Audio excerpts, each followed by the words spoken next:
시청자 여러분 안녕하십니까? 5월 10일 월요일 백브리핑 시시각각 시작합니다. 오늘은 잠시 뒤 문재인 대통령의 취임 특별 연석 소식으로 평소보다 일찍 뉴스 시작합니다. 문 대통령이 취임 4주년을 맞아서 잠시 뒤 청와대 춘추관에서 특별 연설을 진행합니다. 지난 4년간의 임기를 돌아보고 앞으로 남은 1년간의 국정 운영 계획을 밝힐 예정인데요.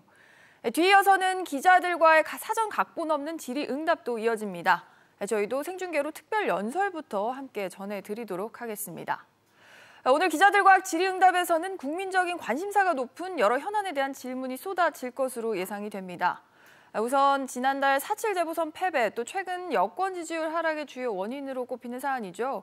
부동산 정책과 관련해서 정부의 정책 기조 변화가 있을지, 또 부패 청산과 차질 없는 공급 확대에 관련해서 대통령이 어떤 입장을 밝힐지가 주목됩니다. 최근 재계에서도 계속 군부를 떼고 있는 이재용 삼성전자 부회장의 사면론 등과 같은 이슈에 대해서도 의견이 주목되는데 바로 듣고 오시겠습니다. 특별 연설을 시작하겠습니다.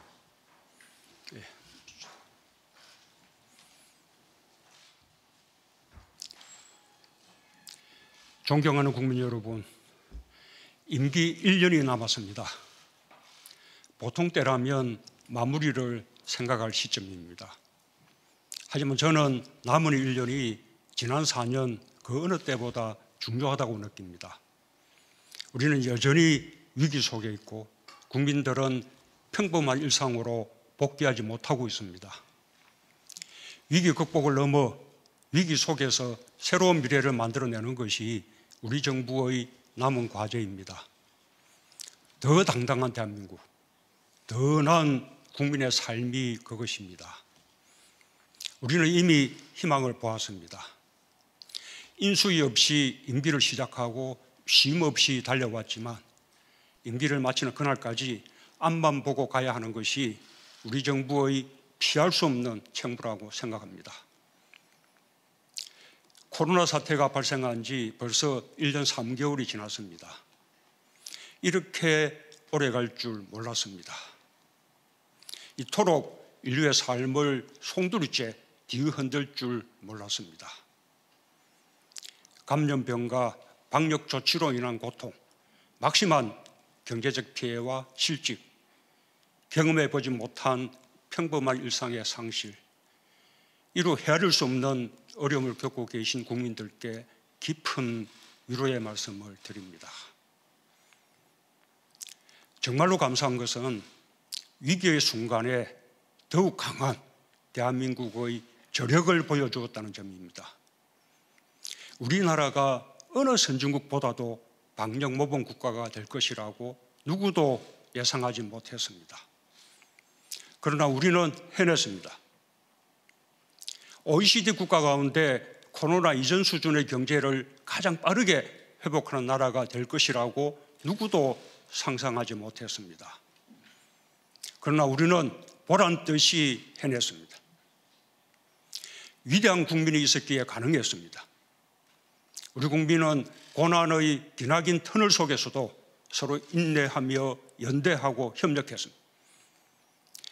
세계가 부러워할 성숙한 시민의식을 보여주었습니다. 위기에 강한 대한민국을 재발견하고 자부심을 갖게 된 것은 오직 국민 덕분입니다. 다시 한번 한없는 존경과 감사의 말씀을 드리며 마지막 순간까지 최선을 다해 보답하는 정부가 될 것을 다짐합니다. 국민 여러분, 조금만 더 견뎌주십시오. 코로나와의 전쟁에서 끝이 보이기 시작했습니다.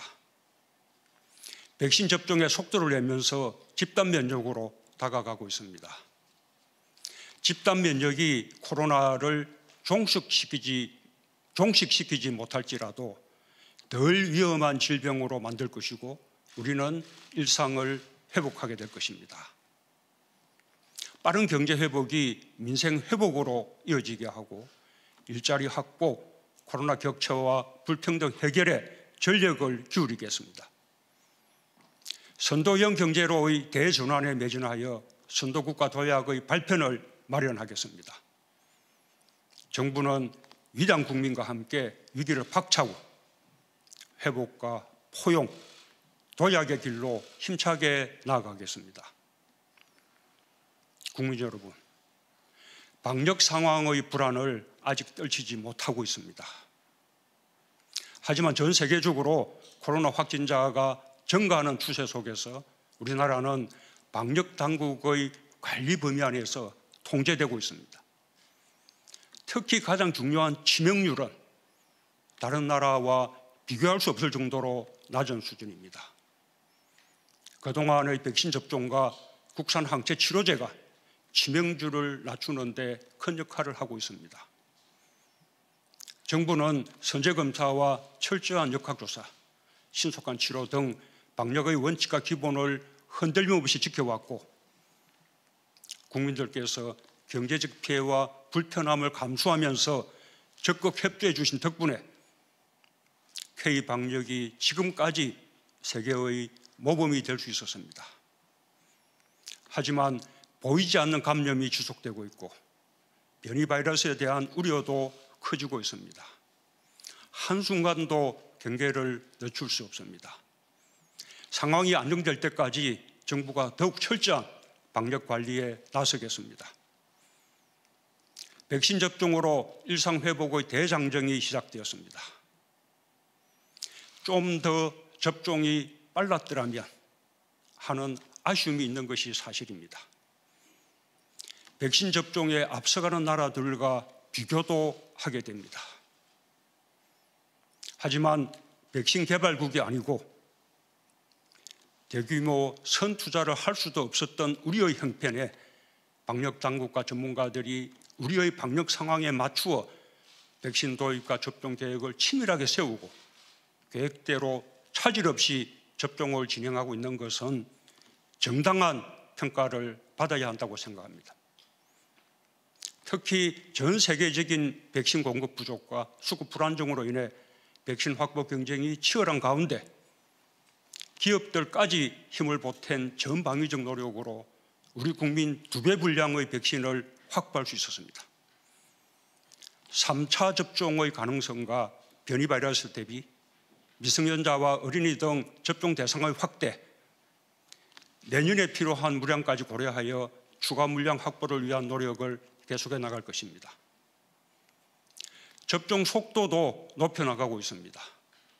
목표를 상향하여 6월 말까지 1,300만 명 이상 접종할 계획이고 9월 말까지 접종 대상 국민 전원에 대한 1차 접종을 마쳐 11월 집단 면역 달성 목표를 당초 계획보다 앞당길 것입니다. 정부는 대규모로 백신을 접종할 수 있는 우리의 의료체계와 인프라를 최대한 활용하겠습니다. 국민들께서도 적극 협조해 주시기 바랍니다. 한편으로 정부는 코로나 장기화에 대비한 백신 주권 확보를 위해 국산 백신 개발을 총력 지원하겠습니다. 동시에 세계 2위의 바이오 의약품 생산 능력을 바탕으로 백신 생산의 글로벌 허브가 되도록 전폭적인 지원을 아끼지 않겠습니다. 국민 여러분, 1년 전 오늘 세계는 코로나 충격으로 국경이 봉쇄되고 글로벌 공급망이 붕괴되는 등 대공황 이후 최악의 경제 침체의 한가운데 있었습니다. 전 세계적으로 수요와 공급이 동시에 타격을 받으며 실물 경제와 금융이 함께 위축되는 복합 위기에 직면하고 기업 활동과 영업의 제한으로 대량 실업 사태가 뒤따르는 초유의 경제 위기 상황이었습니다. 저는 1년 전 이 자리에서 국민과 함께 경제 위기 극복에 모든 역량을 기울이겠다고 약속했습니다. 위기에서 탈출하는 데 그치지 않고 위기를 오히려 기회로 만드는 데 전력을 다하겠다고 말씀드렸습니다. 그로부터 1년이 지난 오늘 같은 자리에서 우리 경제가 OECD 어느 나라보다 빠르게 이미 지난 1분기에 코로나 위기 전 수준을 회복했다고 국민 여러분께 보고 드릴 수 있게 되어 매우 다행스럽게 생각합니다. 경제 위기 속에서 꿋꿋이 견디며 이뤄낸 성과입니다. 가계와 기업, 정부가 혼연일체가 되어 이룩한 국가적 성취이며 국민적 자부심입니다. 모든 경제 지표가 견고한 회복의 흐름을 보여주고 있습니다. 4월까지 수출 실적이 역대 최대 규모를 기록하고 있고 설비 투자도 빠르게 늘어나고 있습니다. 소비가 살아나고 경제 심리도 코로나 이전 수준으로 호전되었습니다. 전 세계가 우리 경제의 반등 가능성을 먼저 알아보고 국제기구들이 우리의 성장 전망을 일제히 상향 조정하는 가운데 4% 이상의 성장 전망까지 나오고 있습니다. 정부는 더 빠르고 더 강한 경제 반등을 이루겠습니다.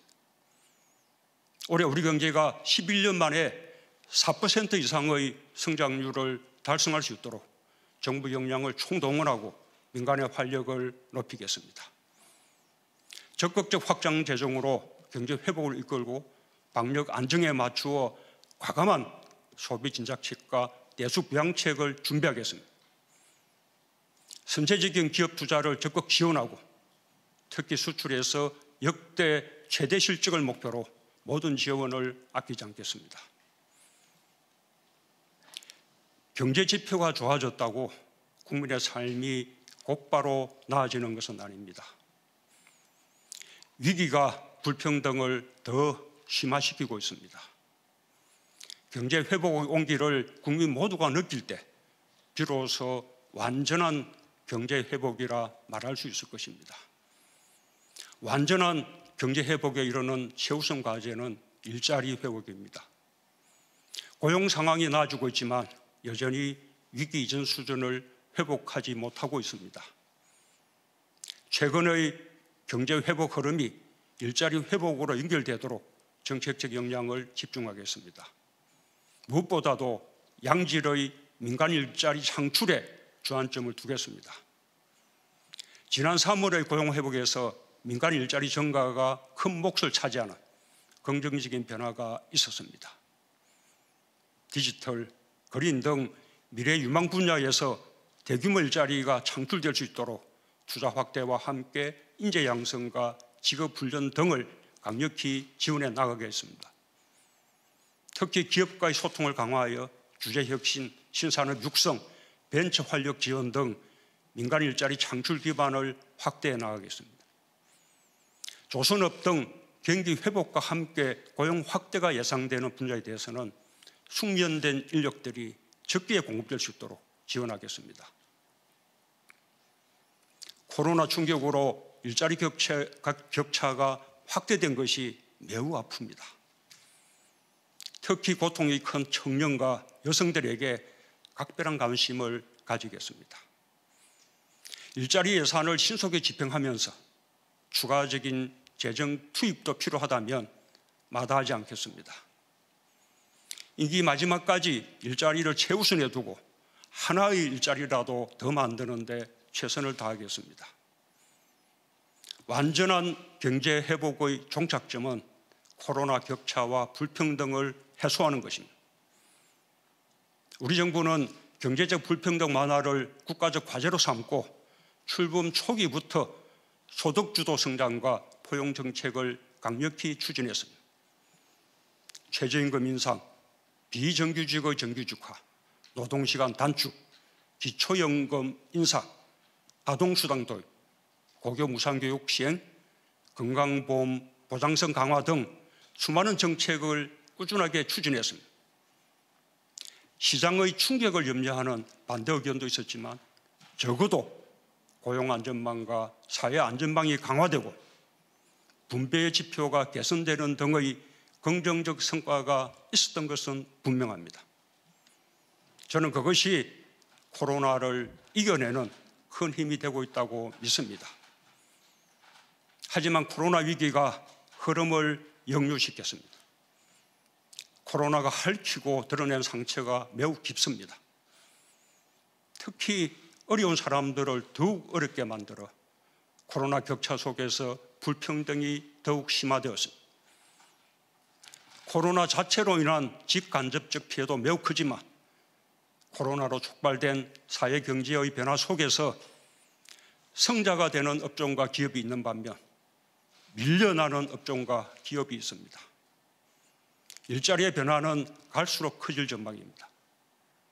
코로나로 큰 타격을 받은 업종과 소상공인, 자영업자 등의 어려움을 덜어드리기 위해 계속 노력하겠습니다.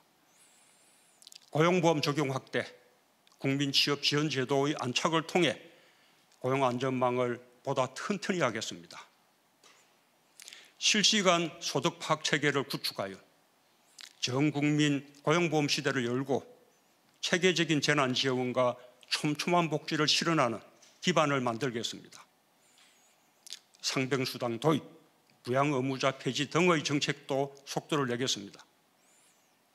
코로나로 가중된 돌봄 부담과 돌봄 격차 해소에 대해서도 특별한 관심을 기울여 나가겠습니다. 주거 안정은 민생의 핵심입니다. 날로 심각해지는 자산 불평등을 개선하기 위해서라도 부동산 투기를 철저히 차단하겠습니다. 실수요자는 확실히 보호하면서 부동산 시장 안정화에 최선을 다하겠습니다. 민간의 주택 공급에 더해 공공주도 주택 공급 대책을 계획대로 차질 없이 추진해 나가겠습니다. 무주택 서민, 신혼부부, 청년들이 내 집 마련의 꿈을 실현할 수 있도록 실수요자의 부담을 완화하는 다양한 정책적 지원을 확대해 나가겠습니다. 부동산 부패는 반드시 청산하겠습니다. 공직자와 공공기관 직원들의 부동산 투기가 국민들 마음에 큰 상처를 준 것을 교훈 삼아 투명하고 공정한 부동산 거래 질서 확립과 불법 투기의 근원을 차단하기 위한 근본적 제도 개혁을 완결짓겠습니다. 위기의 또 다른 이름은 기회라고 합니다. 코로나 위기가 국제 경제 질서를 바꾸어 놓았습니다. 자국의 상황이 급해지자 개방과 협력보다는 각자 도생의 길로 나아갔습니다. 각 나라가 국가 역할을 더 강화하여 막대한 국가 재정을 쏟고 있고 자국 중심으로 글로벌 공급망을 재편하기 위해 사활을 걸고 있습니다. 이 같은 엄중한 상황에서 우리 경제는 위기를 기회로 만들어 더욱 강한 경제로 거듭나고 있습니다. 지난해 위기 속에서 세계 10위 경제 강국에 진입했고 1인당 GDP에서 사상 처음으로 G7 국가를 제쳤습니다. 반도체와 배터리 등 우리의 핵심 주력 산업은 세계 최고 수준의 경쟁력을 바탕으로 글로벌 공급망을 주도하고 있습니다. 조선산업은 몰락의 위기에서 압도적 세계 1위로 부활했고 자동차 생산도 전기차, 수소차 등 친환경차에서 앞서가면서 세계 5대 강국으로 진입했습니다. 강한 제조업이 우리 경제를 살리고 있습니다. 정부는 제조업의 혁신과 부흥을 총력 지원해 나가겠습니다. 특히 우리 경제의 핵심 산업들에 대해서는 거센 국제적 도전을 이겨내며 계속해서 세계를 선도하는 산업이 될 수 있도록 국익의 관점에서 국가 전략 산업으로 전방위적 지원을 강화해 나가겠습니다. 글로벌 공급망 확보 경쟁이 가장 치열하게 나타나고 있는 업종이 반도체입니다. 세계 경제의 대전환 속에서 반도체는 모든 산업 영역의 핵심 인프라가 되고 있습니다. 우리 반도체는 10개월 연속 수출 증가를 이루며 세계 1위의 위상을 굳건히 지키고 있고 시스템 반도체까지 수출 주력 품목으로 성장하고 있습니다. 세계 최고 대한민국 반도체의 위상을 굳건히 지키면서 지금의 반도체 호황을 새로운 도약의 계기로 삼아 우리의 국익을 지켜낼 것입니다. 1년 전 오늘 저는 이 자리에서 선도형 경제로의 전환과 한국판 뉴딜 프로젝트를 강력하게 추진하겠다고 말씀드렸습니다. 한국판 뉴딜을 포스트 코로나 시대를 대비하는 비대면 경제와 디지털 경제, 불평등 해소와 일자리 창출을 위한 국가적 프로젝트로 제시했습니다. 추격형 경제에서 선도형 경제로, 탄소 의존 경제에서 저탄소 경제로, 불평등 사회에서 포용 사회로 나아가겠다는 대한민국 대전환 선언으로 이어졌습니다. 이 선언에 따라 정부는 고용안전망과 사회안전망의 토대 위에 디지털 뉴딜과 그린 뉴딜의 두 축을 세우고 대한민국 건국 이후 최대 규모인 160조 원 투입을 결정했습니다. 당시로서는 생소한 구상이었을지 모르지만 올바른 방향이었음이 증명되고 있습니다. 이제는 우리만의 길이 아니라 세계 보편의 길이 되었습니다. 1년 전 우리가 한국판 뉴딜에서 제시한 과제가 지금은 전 세계의 시대적 과제가 된 것입니다. 이제 한국판 뉴딜은 재정 투입을 본격화하며 본궤도에 오르고 있습니다. 지역과 민간으로 확산 속도도 빨라지고 있습니다. 임기 마지막까지 한국판 뉴딜을 힘있게 추진하여 대한민국 대전환의 토대를 확고히 구축해 나가겠습니다. 우리 정부가 미래 신성장 산업으로 설정한 시스템 반도체, 바이오, 미래차의 3대 신산업은 선도형 경제의 주축으로 확고히 자리를 잡아가고 있습니다. 데이터, 네트워크, 인공지능 산업은 기술 혁신을 선도하며 새로운 시장을 개척하고 있습니다. 선도형 경제의 새로운 주역으로 떠오른 스타트업과 벤처 산업은 제2의 벤처붐으로 불릴 정도로 그야말로 눈부시게 성장하고 있습니다. 2016년 2개에 불과했던 유니콘 기업이 13개로 불어났고 경제 위기 상황 속에서도 벤처 분야 창업과 투자, 펀드 결성액, 일자리 모두 크게 증가했습니다. 특히 벤처 기업이 주식시장의 떠오르는 주역이 되고 있는 것은 우리 산업 지형이 크게 변하고 있다는 것을 보여줍니다. 코스닥 시장에서는 시가총액 20위권 내에 벤처 기업이 13개로 증가했고 코스피 시장에서도 4개 기업이 20위권 내에 자리 잡았습니다. 모두 코로나 시기에 주목받는 바이오 분야와 정보통신 분야의 선도 기업들입니다. 제2 벤처붐이 코로나 위기 상황에서 더 확산되고 있는 것은 우리 경제의 역동성을 여실히 보여주고 있다고 평가할 수 있을 것입니다. 정부는 신산업과 혁신 벤처를 우리 경제의 미래로 삼고 더 빠르게 성장하고 더 힘있게 비상할 수 있도록 전폭적으로 지원해 나가겠습니다. 국민 여러분, 뜻이 있으면 길이 있습니다. 한반도의 대립과 갈등의 시대를 끝내고 평화와 번영의 시대를 여는 것은 8천만 결여의 염원입니다. 남은 임기 1년, 미완의 평화에서 불가역적 평화로 나아가는 마지막 기회로 여기겠습니다. 긴 숙고의 시간도 이제 끝나고 있습니다. 행동으로 옮길 때가 되었습니다. 미국 바이든 신정부도 대북 정책 검토를 완료했습니다. 우리와 긴밀히 협의한 결과입니다. 한반도의 완전한 비핵화를 기본 목표로 싱가포르 선언의 토대 위에서 외교를 통해 유연하고 점진적, 실용적 접근으로 풀어나가겠다는 바이든 정부의 대북 정책 방향을 환영합니다. 5월 하순 예정된 한미정상회담을 통해 한미동맹을 굳건히 다지는 한편 대북 정책을 더욱 긴밀히 조율하여 남과 북, 미국과 북한 사이의 대화를 복원하고 평화협력의 발걸음을 다시 내딛기 위한 길을 찾겠습니다. 남은 임기에 쫓기거나 조급해하지 않겠습니다. 다만 평화의 시계를 다시 돌리고 한반도 평화 프로세스를 진전시켜 나갈 기회가 온다면 온 힘을 다하겠습니다. 북한의 호응을 기대합니다. 함께 평화를 만들고 함께 번영으로 나아갈 수 있기를 바랍니다. 우리는 외교를 통해 문제를 해결할 수 있다는 분명한 가능성을 보았습니다. 국민들께서도 대화 분위기 조성에 힘을 모아주시기 바랍니다. 특히 남북 합의와 현행법을 위반하면서 남북 관계에 찬물을 끼얹는 일은 결코 바람직하지 않습니다. 정부로서는 엄정한 법 집행을 하지 않을 수 없다는 것을 강조합니다.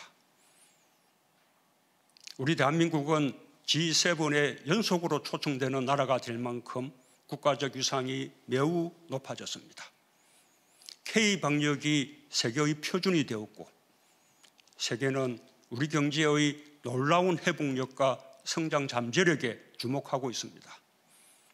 K-팝, K-뷰티, K-푸드, K-콘텐츠는 세계적 브랜드가 되었고 대한민국의 문화에 전 세계인들이 열광하고 있습니다. 경제, 문화, 예술, 과학, 보건, 민주주의 등 우리가 가진 매력과 국제사회의 기여로 대한민국은 소프트파워 강국으로 나아가고 있습니다. 우리의 자긍심입니다. 높아진 국가적 위상에 걸맞게 국제사회에서의 책임과 역할을 강화하겠습니다.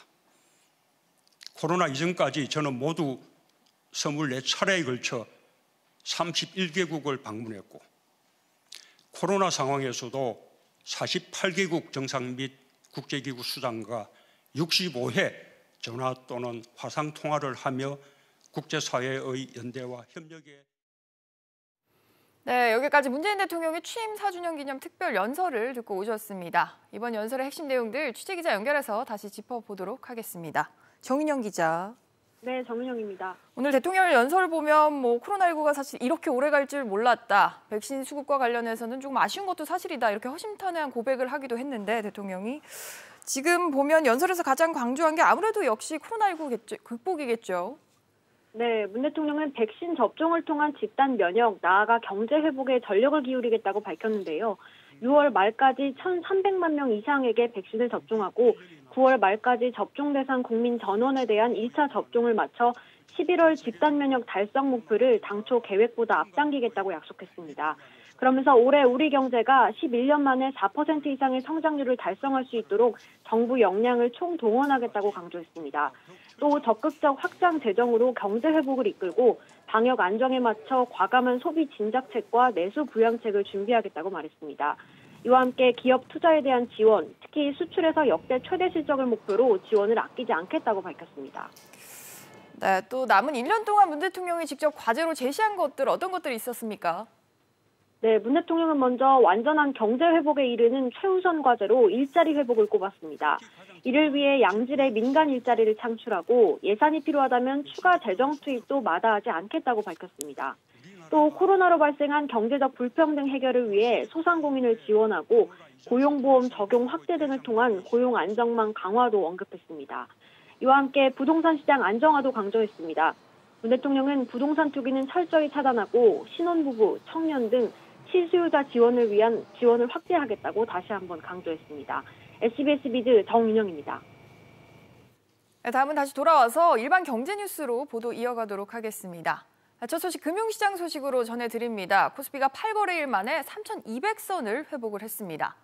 지난주 반등에 성공한 미국 증시의 영향으로 풀이가 되는데요. 취재기자 연결해서 들어보겠습니다. 전서인 기자. 네, 전서인입니다. 지금 증시가 굉장히 흐름이 좋습니다. 지금 어떻습니까? 네, 코스피가 외국인과 기관의 매수세에 3,240선에서 움직이고 있습니다. 오전 11시 10분 기준 1.41% 오른 3,242.30에서 거래 중인데요. 외국인과 기관이 순매수하며 지수를 끌어올리고 있고요. 장중 매도로 돌아선 개인은 3,775억 원 팔아치우고 있습니다. 코스닥도 닷새 만에 980선을 회복했습니다. 1.14% 오른 989.3 1.48에서 거래 중인데요. 개인이 804억 원 사들이며 상승을 이끌고 있습니다. 국내 증시 상승은 지난주 뉴욕 증시가 마지막 거래일에서 반등에 성공한 영향이 큰데요. 미국 경제가 빠르게 회복되면서 연준의 긴축 우려도 함께 나왔지만 지난달 미국의 고용 지표가 예상보다 부진한 것으로 나타나면서 오히려 긴축 우려를 잠재웠다는 분석입니다. 원달러 환율은 지난주보다 6원 5전 내린 1,115원 25전입니다. 이번 주 첫 거래일부터 아주 움직임이 좋은데요. 종목별로 보면 어떤 종목들이 눈에 띕니까? 네, 증권업종의 강세가 두드러지고 있습니다. 호실적과 함께 미국의 고용 상황을 고려할 때 유동성이 풍부한 시장이 당분간은 지속될 것이란 기대감 때문인데요. 삼성증권 6%대 급등세고요. NH투자증권과 산양증권은 52주 신고가를 다시 썼습니다. 대한항공과 아시아나항공도 3% 안팎으로 오르며 항공주들도 일제히 상승세입니다.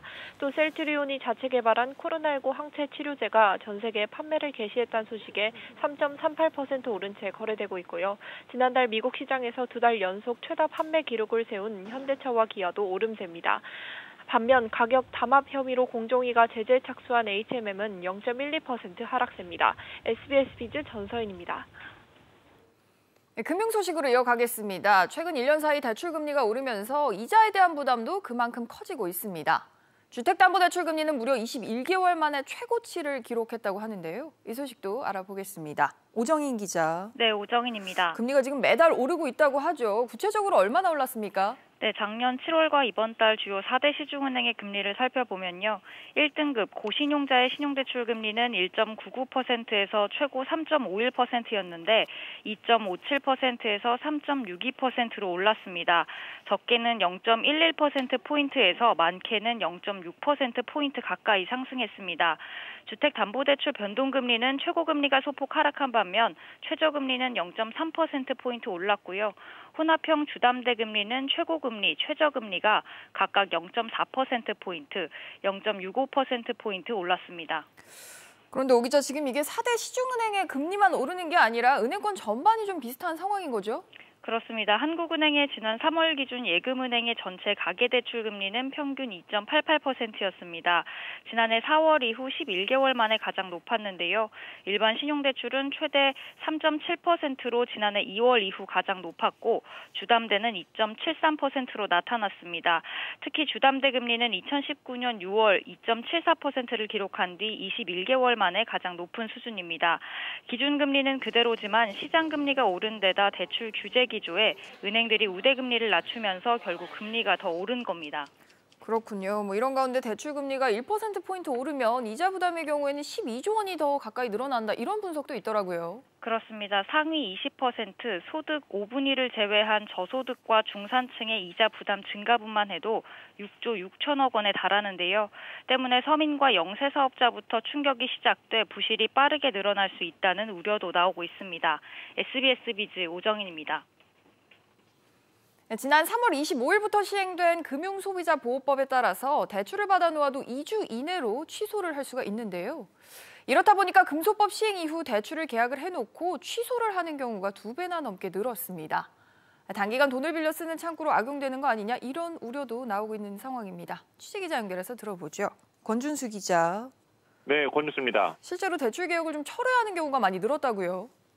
네, 대출 액수로 따져보면 금소법 시행 이후 2배 이상 늘었는데요. 금소법이 시행되기 전과 비교했을 때 시중은행에서 청약 철회권을 사용한 대출액은 약 200억 원에 달합니다. 건수로만 살펴봐도 약 1.5배 늘어 1000건에 가까운 계약이 취소됐습니다.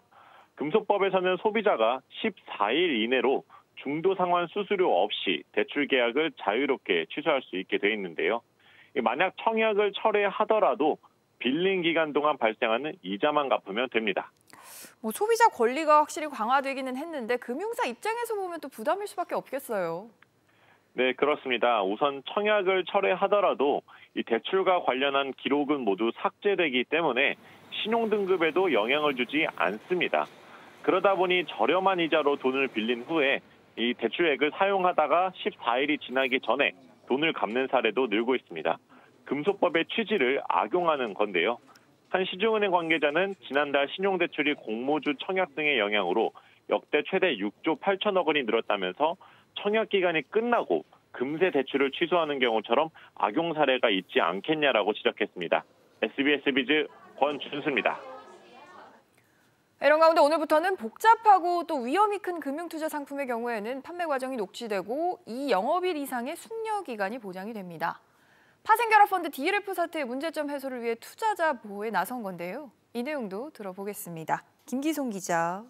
네, 김기송입니다. 오늘부터는 조금 위험도가 높은 금융투자 상품을 계약할 때는 투자자가 좀 생각하고 따져볼 수 있는 숙려 기간이라는 게 주어진다고요.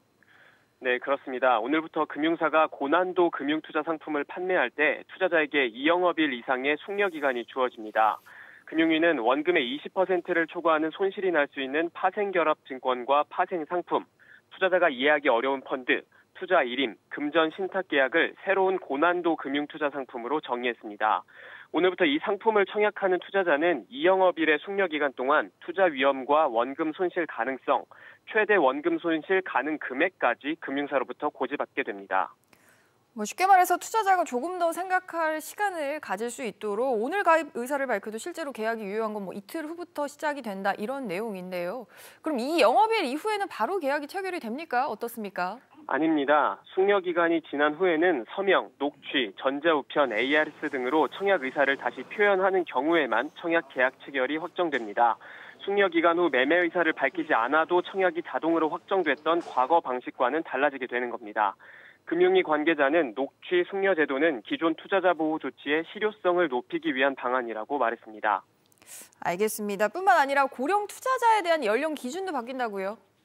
네, 그렇습니다. 녹취 숙려 제도를 이미 시행하고 있는 고령 투자자 기준은 오늘부터 70세에서 65세로 내려갑니다. 고령 투자자에게 새롭게 적용되는 파생상품 펀드 등에 대한 녹취 숙려 제도는 현장 준비를 위해서 8월 10일부터 시행됩니다. SBS 비즈 김기송입니다. 네, 다음은 코로나19 소식도 살펴보겠습니다. 미국의 제약사인 모더나가 개발한 코로나19 백신에 대한 보건당국의 첫 번째 전문가 자문 결과가 나왔습니다. 자문단 효과성과 안전성에서 모두 허용할 만하다 이런 결론을 내렸습니다. 손석우 기자. 네, 손석우입니다. 그러니까 이게 국내 도입을 위한 첫 번째 관문이었는데 이걸 통과를 했습니다. 네, 그렇습니다. 식약처는 모더나 코로나19 백신의 안전성과 효과성을 검증하기 위한 검증 자문단 회의를 어제 개최했는데요. 검증 자문단은 모더나 백신을 2차례 투여한 백신군과 대조군을 비교한 결과 약 94.1%의 예방 효과가 나타났고 연령이나 기저질환 유무에 관계없이 86% 이상의 예방 효과가 있었다고 밝혔습니다. 자문단은 또 중증 환자나 사망 사례가 접종군에서 발생하지 않았고 접종 후 항체가 4배 이상 증가하는 비율을 뜻하는 혈청 전환율이 100%로 확인되는 등 허가를 위한 예방 효과는 인정 가능하다고 설명했습니다. 안전성 측면에서는 접종 후 이상 사례나 고령자에서의 이상 사례 발생 빈도, 또 중대한 약물 이상 반응 등에서 허용할 만한 수준이라고 검증단은 판단했습니다.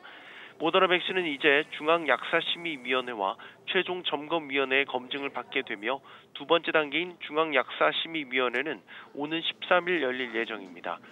모더나 백신은 화이자와 같은 mRNA 형태로 국내에서는 GC 녹십자가 백신의 허가와 유통을 맡습니다.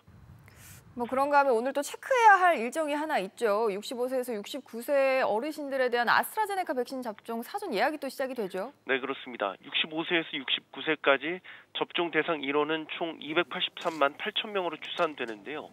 오늘부터 다음 달 3일까지 사전 예약을 받습니다. 또 오는 13일부터는 60에서 64세까지 접종 대상자 약 400만 3천 명도 사전 예약을 접수할 수 있게 됩니다. 앞서 6일부터는 70세부터 74세까지 대상자와 만성 중증 호흡기 질환들을 대상으로 사전 예약을 시작했습니다.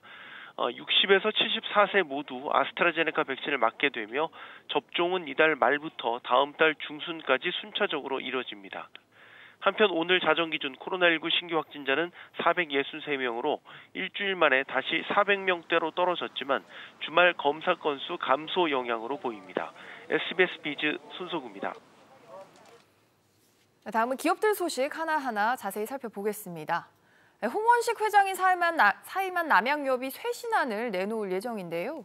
일단 비상대책위원회 체제로 전환한 뒤에 경영 쇄신안을 순차적으로 마련할 것으로 알려졌습니다. 엄하은 기자. 네, 엄하은입니다. 오늘 남양유업이 지난주 이사회에서 논의된 경영 쇄신안의 내용을 일부 공개를 했습니다. 네, 남양유업은 지난 7일 오전 긴급 이사회를 열고 경영진 사퇴에 따른 후속 방안을 논의했는데요. 남양유업은 비상대책위원회를 구성해 경영쇄신 등을 추진해 나가기로 했다고 밝혔습니다. 비상대책위원회는 경영쇄신책 마련과 함께 대주주인 홍원식 전 회장에게 소유와 경영 분리를 위한 지배구조 개선도 요청하기로 했습니다. 다만 구체적인 방안이 마련되기까지는 시간이 걸릴 것으로 내다봤는데요. 또 사의를 표명한 이광범 대표이사는 후임 경영인이 정해질 때까지 자리를 유지하기로 결정했습니다.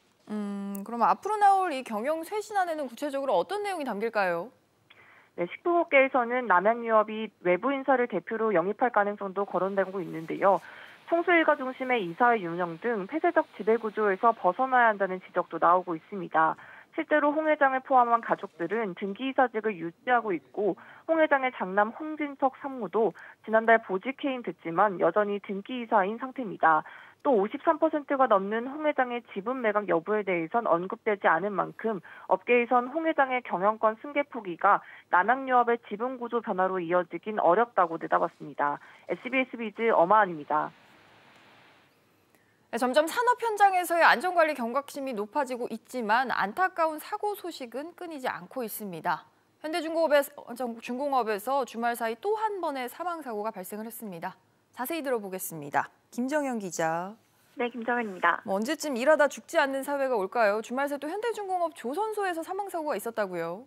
네, 지난 8일 아침 8시 40분쯤 현대중공업 울산조선소에서 40대 근로자 장모 씨가 10여 미터 아래로 추락하는 사고가 발생했습니다. 장 씨는 현대중공업 하청업체 소속 용접보조공으로 당시 장일 용접 작업을 위해서 원유 운반선 탱크 위에 올라갔던 것으로 알려졌습니다. 장 씨는 즉시 병원으로 옮겨졌지만 숨졌습니다. 경찰은 정확한 사고 원인을 조사 중입니다. 그런데 이곳에서의 사망사고라고 하면 석 달 전에도 있지 않았습니까?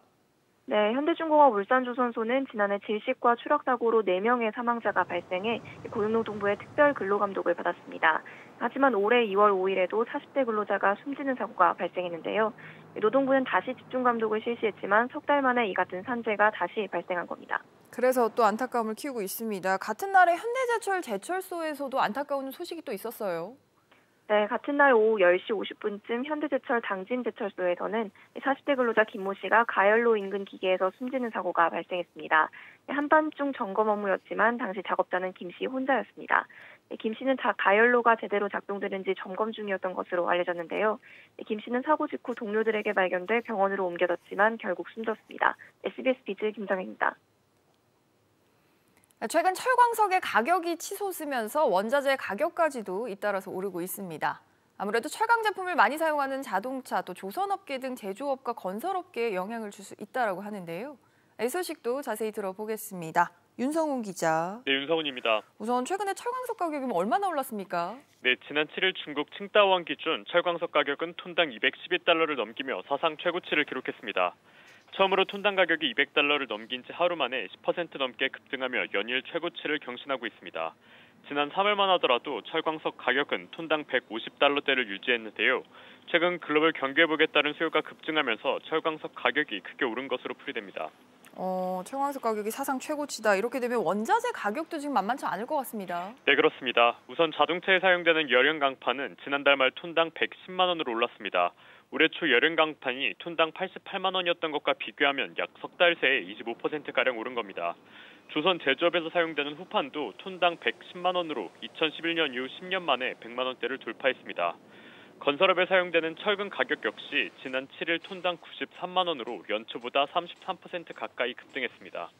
결국 이렇게 되면 자동차나 조선업계 이런 제조업계에는 또 비상이 걸릴 수밖에 없는 거죠? 네, 그렇습니다. 최근 글로벌 경기회복 등에 힘입어 자동차 업계와 조선업계, 건설업계는 회복세를 보이고 있는데요. 원자재 가격 인상으로 업계의 회복세에 찬물을 끼얹을 수 있다는 우려가 나옵니다. 또 원가 부담 증가가 자동차 등의 제품 가격 인상으로도 연결될 수 있다는 전망도 나옵니다. SBS 비즈 윤성훈입니다. 다음 소식입니다. 한국경영자총협회가 회원사들에게 올해 임금을 최소한의 수준으로 인상을 해달라고 주문을 했습니다. 대신에 고용 확대와 사회적 격차 해소에 주안점을 둘 것을 권고를 한 것으로 알려졌는데요. 이 소식도 연결해서 들어보겠습니다. 조슬기 기자. 네, 조슬기입니다. 국내 대표적인 재계 단체 중 한 곳이죠. 경총이 회원사들, 그러니까 기업들에게 올해 임금 정책 가이드라인을 제시를 했다고요. 네, 경총이 지난주 금요일 올해 임금 조정과 기업들의 임금 정책에 대한 경영계 권고 자료를 주요 회원사에 전달했습니다. 우선 이 고임금 대기업에 올해 임금 인상을 최소한의 수준으로 시행할 것을 주문했습니다. 지나친 임금 인상이 중소기업이나 취약계층에게 상대적 박탈감을 줘 자칫 사회적 갈등을 초래할 수 있기 때문입니다. 코로나19로 인해 어려운 대다수 기업들의 처지를 대기업들도 함께 고려할 필요가 있다는 설명입니다. 대신 경총은 실적이 좋은 기업이라도 기본급과 같은 이 고정급 인상은 최소화하고 성과급 형태로 근로자들에게 보상할 것을 요청했습니다.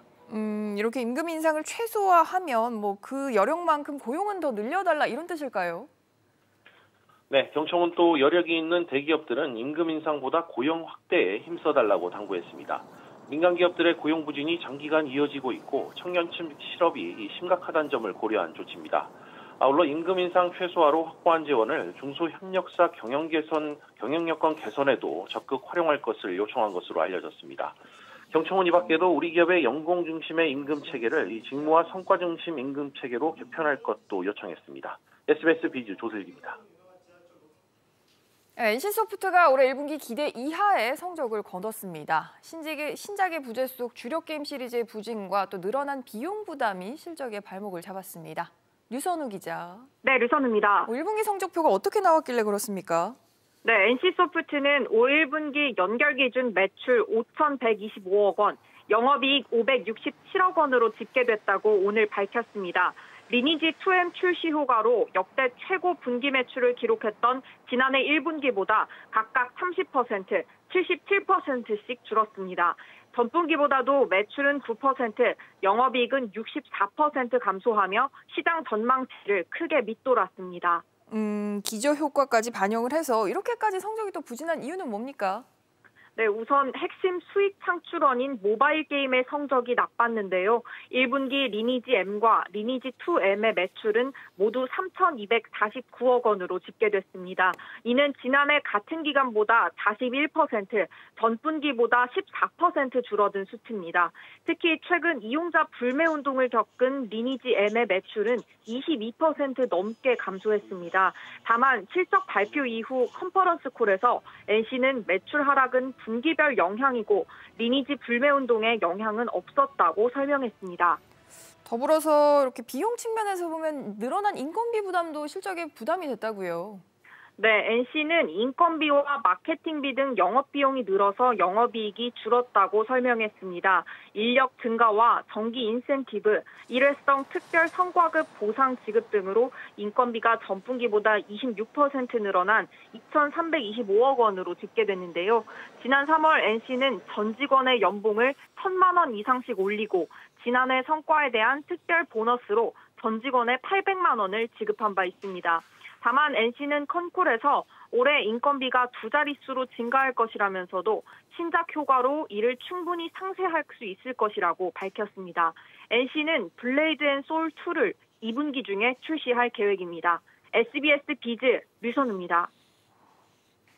막걸리 기업인 국순당이 이달 초 코스닥 시장에서 우량 기업부에 선정이 됐습니다. 몇 년간 적자가 계속되면서 1년 전에는 상장 폐지 위기에까지 몰렸던 기업인데요. 반전의 이유가 뭘까요? 알아보겠습니다. 신윤철 기자. 네, 신윤철입니다. 국순당이 1년 만에 상폐 위기 기업에서 우량 기업으로 정말 말도 안 되는 변신을 했다고요? 네, 그렇습니다. 국순당은 지난 2015년부터 2019년까지 5년 연속 적자를 기록하며 지난해 상장 폐지 위기에 몰렸습니다. 2015년 당시 주력 제품인 백세주가 가짜 백도 첨가 논란이 일면서 80억 원 이상의 영업 손실을 기록했고 그 뒤 주류 시장이 침체가 겹치면서 적자가 계속됐기 때문인데요. 이에 따라 지난해 초 3개월 동안 주식 거래가 정지되기도 했었는데 올해 이달 들어 국순당은 코스닥에서 가장 실적이 좋은 기업 분류인 우량 기업부에 선정돼 과거 흑역사를 단번에 지웠습니다. 그렇군요. 이렇게 환골탈태할 수 있었던 원동력이라고 하면 뭐가 있겠습니까? 국순당은 지난해 186억 원의 흑자를 내면서 2018년 30억 적자, 2019년 25억 적자를 단번에 해결했는데요. 세부 내역을 보면 본업인 막걸리 등 주류 판매가 수출 등이 호조를 보이며 6년 만에 영업이익 흑자를 기록했습니다. 다만 영업이익은 46억 원에 불과해 그간 적자를 모두 메꾸기엔 부족했는데요. 그런데 이런 상황에서 효자 역할을 한 게 바로 벤처캐피탈을 통한 금융투자입니다. 이를 통해서 무려 166억 원을 벌어들였습니다. 막걸리 판매가 회복세로 돌아선 영향도 있지만 금융투자 수익이 우량 기업부 선정에 결정적인 효자 노릇을 한 겁니다. SBS 비즈 신윤철입니다. 독일의 아디다스가 스포츠 브랜드인 리복 매각을 시작한 것으로 알려진 가운데 우리나라와 중국 또 미국 업체가 3파전을 벌일 것으로 보입니다. 우리나라에서는 휠라홀딩스가 뛰어들 가능성이 있는데 최근에 인수합병을 위한 현금도 충분하다고 밝힌 만큼 기대감이 높아지고 있습니다. 자세한 내용 들어보겠습니다. 김한진 기자.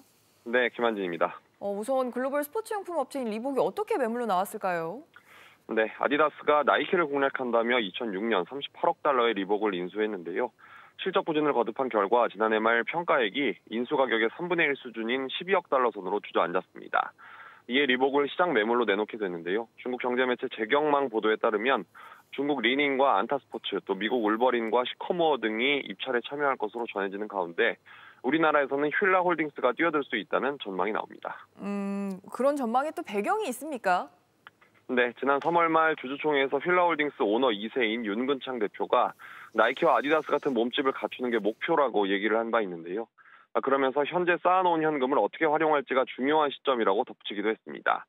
휠라홀딩스는 이천 물류센터와 서초동 사옥을 매각하면서 1,000억 원 넘는 현금을 준 데다가 휠라 본사와 골프용품 아쿠시네트 등 글로벌 인수합병 경험도 있는데요. 이런 만큼 잠재력 있는 브랜드 인수로 장기적인 성장성을 확보하기 위해 인수합병 쪽으로 눈을 돌릴 수 있다는 분석이 나옵니다. 다만 리복 인수 같은 경우 대형 인수합병으로 막대한 자금이 들어가는 데다가 또 휠라 주력 제품과 라인업이 다소 겹치기 때문에 인수전 참여에 신중할 것이라는 의견도 나옵니다. SBS 비즈 김한진입니다.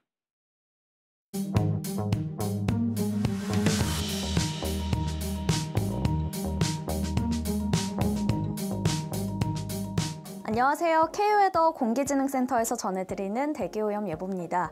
휴일인 어제 오후에 미세먼지가 물러가고 깨끗한 공기가 이어지고 있습니다. 월요일인 오늘 전국 대부분 지역이 보통에서 좋음 단계를 보이고 있는데요. 서울도 현재 대부분 좋음 수준을 보이고 있습니다. 하지만 일시적으로 초미세먼지 농도가 높게 나타나는 곳도 있는데요. 현재 면목 7동은 43 마이크로그램, 상도 3동은 36 마이크로그램으로 나쁨 수준을 보이고 있고요. 그 밖에 면목 4동이 워스트 3위로 꼽히고는 있지만 수치는 보통 수준을 보이면서 공기는 깨끗한 상태입니다. 오늘은 공기질이 좋은 이유에 강수의 영향도 있습니다. 현재 전국 곳곳에 비가 내리면서 먼지를 씻겨주고 있는데요. 다만 비구름대가 지나면서 오늘 전국이 흐리겠고요. 낮 기온도 어제보다 떨어져 서늘하겠습니다.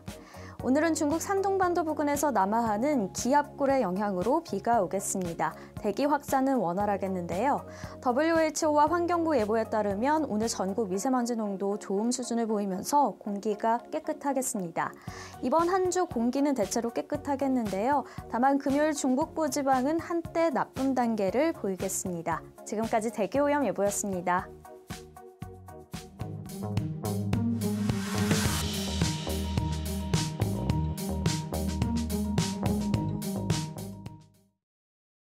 남은 1년이 대한민국의 운명을 좌우할 수 있다는 자세로 임하겠다. 문 대통령이 오늘 취임 4주년 특별연설 말미에 밝힌 내용입니다. 1년 전 오늘 그러니까 취임 3주년 당시와 비교해보면 대통령과 여당에 대한 국민의 지지도가 긍정 우위에서 부정 우위로 크게 역전이 됐죠. 그럼에도 끝날 때까지 끝이 아니다라는 말처럼 끝까지 열심히 하고 그보다는 더 중요하게 더 잘하는 정부를 기대해 보겠습니다. 뉴스 마칩니다. 시청해주신 여러분 고맙습니다.